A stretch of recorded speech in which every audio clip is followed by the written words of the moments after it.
안녕하십니까. 용기자협회 회장 최재현입니다. 네, 안녕하십니까.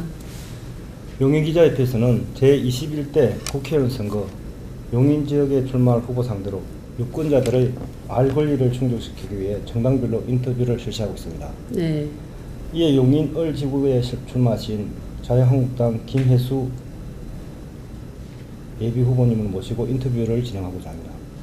후보자의 출마지인 용인 을지역구에는 기흥구의 산업단지와 문화, 관광지, 공동주택으로 이루어진 산업과 주거시설이 있는 복합도시로 수도권의 요충 교통지역이기도 합니다. 네.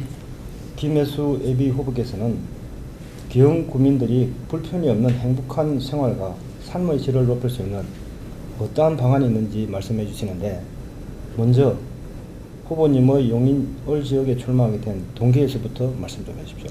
네.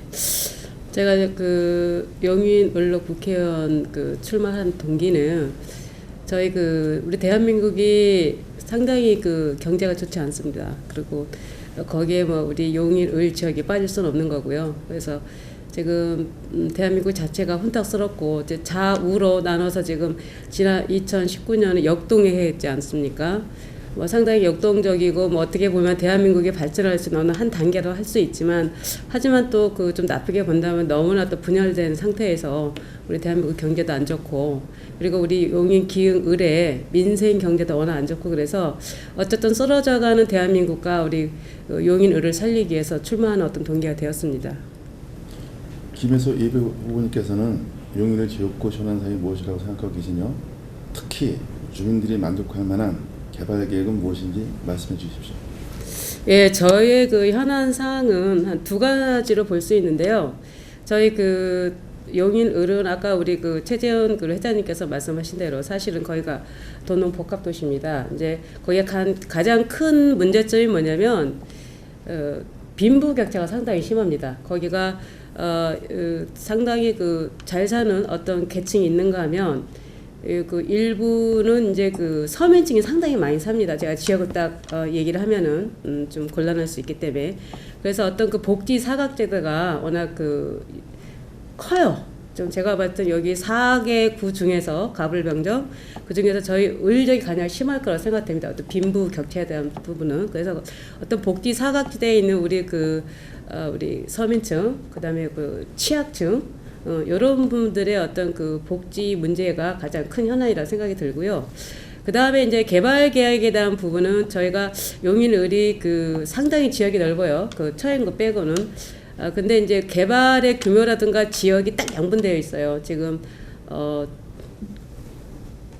보라지구 아래로 거기에 이제 공세동, 고매동 이런 부분이 있는데, 기흥동 부분이 사실은 거의 개발이 안 된 어떤 미개척지고 원형지로 남아 있기 때문에 그쪽 부분에 제가 기흥호수 아래쪽으로 어떤 개발 부분은 상당히 생각을 많이 하고 있어요. 왜냐하면 거기가 기흥호수가 있다는 건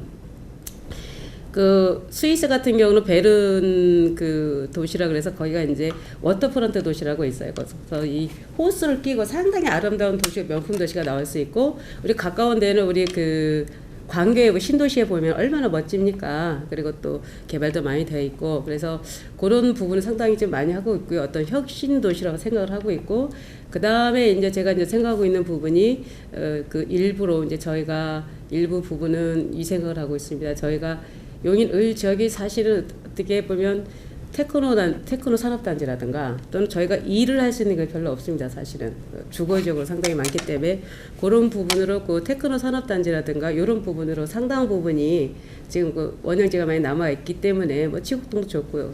그런 생각을 좀 갖고 있고요. 그래서 이제 그런 부분이고, 이제 개발에 대한 부분 이제 원형지 개발이고.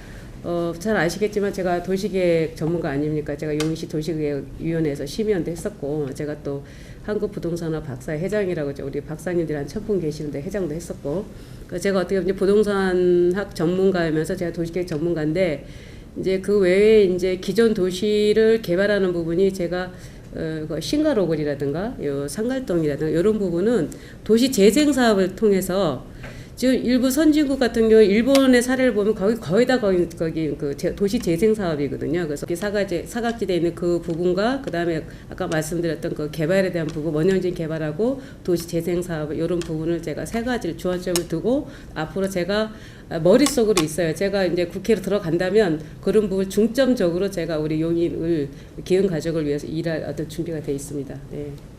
김혜수 예비 후보님께서는 지난번 국회의원 경선에도 한번 참여한 적이 있습니다. 이번 총선에도 역시 참여를 하시고 출마를 하시는데 그 지난번보다 또 특별하게 준비한 전략이 있다면 어떤 게 있을까요? 네, 우리 회장님께서 지금 좋은 부분을 좀 지적해 주셨는데요.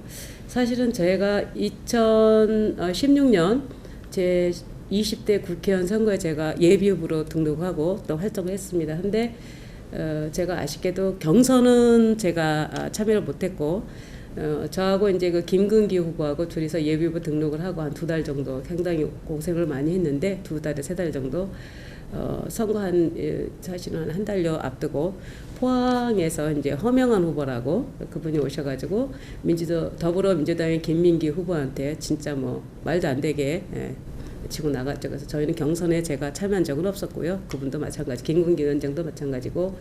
그리고 그래서 이제 그 이후로 제가 이제 정신적으로 사실 뭐 개인적으로 좀 힘든 생활을 좀 보냈고요. 그런 부분이고 제가 그거를 이제 딛고 나올 때는 저도 이번에만큼은 제가 경선에 대한 부분이 문제가 아니라 반드시 공천을 받아서 제가 그 반드시 아까 말씀드렸던 애초에 우리 용인 을에 대한 현안들 앞으로 해결해야 될 문제들 이런 부분을 제가 국회에 반드시 들어가서 그 부분을 해결하고 싶어서 나온 거고 전략이라면 이제 특별한 전략이라는 거는 제가 그 2016년도 제 20대 국회의원 선거에 나와려고 했을 때보다 사실은 제가 어떤 영향을 좀 사실은 제 개인적으로 많이 켰다고 생각을 합니다. 그래서 제가 지금 모자라는 부분을 제가 이렇게 생각했습니다. 그 당시에는 내가 왜 공천을 못 받았을까? 이건 굉장히 억울하다.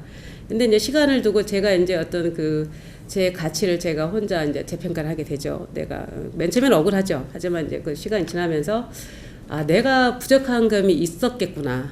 그래서 부족한 부분을 제 나름대로 역량을 키워서 나왔고, 그러면서 제가 준비한 게 이제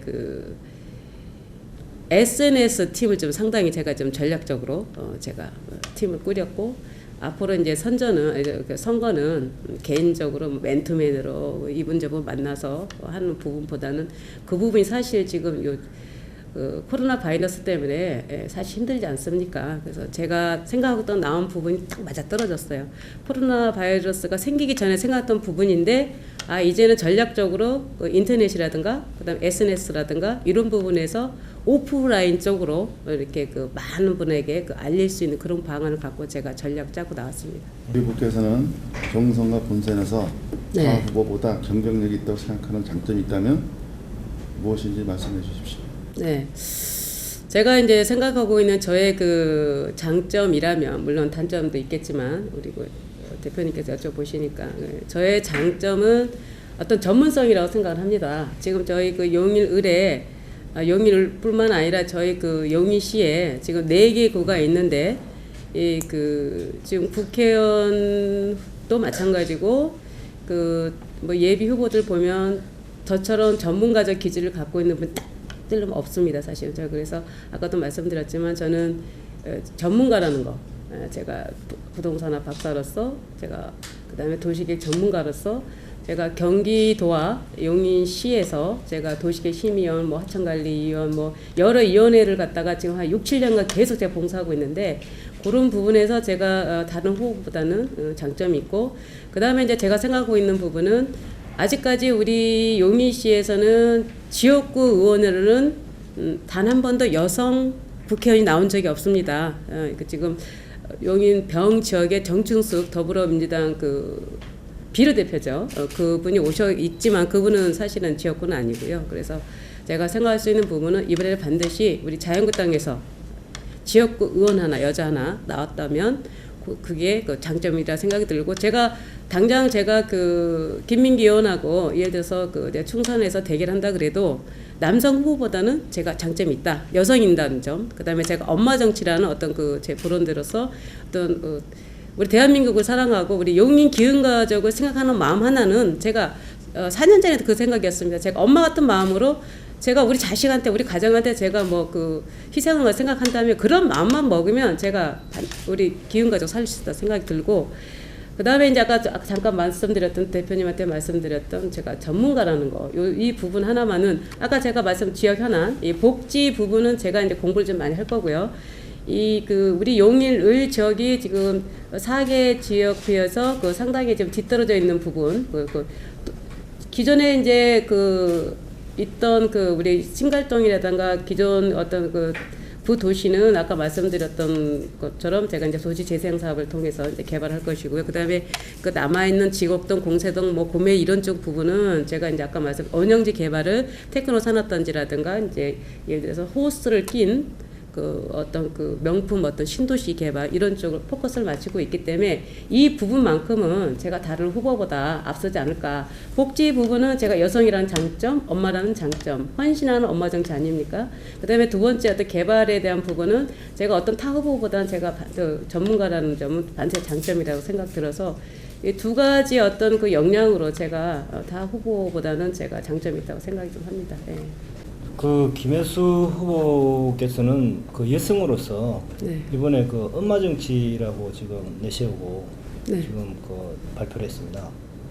엄마 정치의 핵심이 무엇인지를 간략하게 좀 이야기해 주시죠. 네.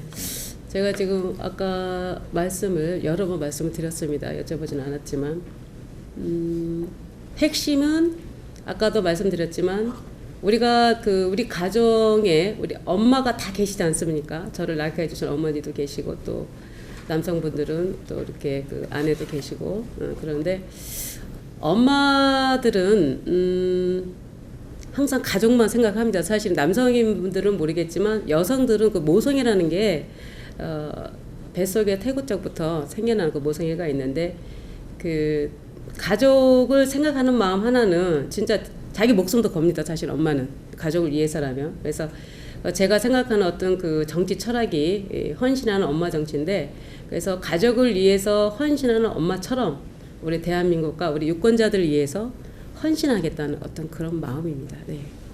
마지막으로 그 유권자들한테 꼭 하고 싶은 말씀 있으면 해주십시오. 제가 용인 기흥을에 우리 유권자들에게 드리고 싶은 말은 지난 8년간 그 더불어민주당의 그 김민기 우리 그 국회의원님께서 상당히 노력하셨고 8년간 그리고 또 현재 지금 이제 제21대 국회의원 선거를 앞두고 있습니다. 하지만 우리 지난 8년간 우리 그 의원님이 상당히 노력하신 거에 비해서 8년 동안 우리 기흥 경제가 별로 달라진 건 없습니다. 제가 봤을 때는. 그래서 이번만큼은 한번 싹 다 갈아엎고 아까 말씀드린 대로 어떤 헌신하는 엄마 정치로 정말 기흥 가족을 내 가족처럼 생각하는 엄마의 마음으로 그리고 전문가적 역량으로 반드시 기흥 가족을 살리는 어떤 김혜수 엄마 정치 그리고 우리 대한민국을 살리는 엄마 정치로서 반드시 우리 대한민국과 우리 용인의 기흥 가족을 위해서 열심히 일하고 싶다는 것. 그래서 저를 국회로 보내주시면 그 보답을 반드시 하겠습니다. 제가 그 유권자들에게 또 마지막으로 한 말씀 드리고 싶은데요. 아까도 잠깐 말씀드렸던 부분으로 저를 국회로 보내주신다면 정말 우리 대한민국과 우리 쓰러져가는 우리 대한민국과 우리 쓰러져가는 우리 용인 기흥 가족의 어떤 그 경제를 위해서 또는 우리 복지를 위해서 열심히 일하겠습니다. 그리고 다른 국회의원보다 정말 열심히 발로 뛰고 열심히 하겠습니다. 제가 하고 싶은 마음은 헌신하는 마음으로 열심히 하겠다는 거. 그리고 제가 가지고 있는 전문 역량으로 그리고 제 마음으로 뜨거운 가슴으로 우리 대한민국을 위해서 열심히 한번 일해 보겠습니다. 저를 국회로 보내주십시오. 열심히 일하겠습니다.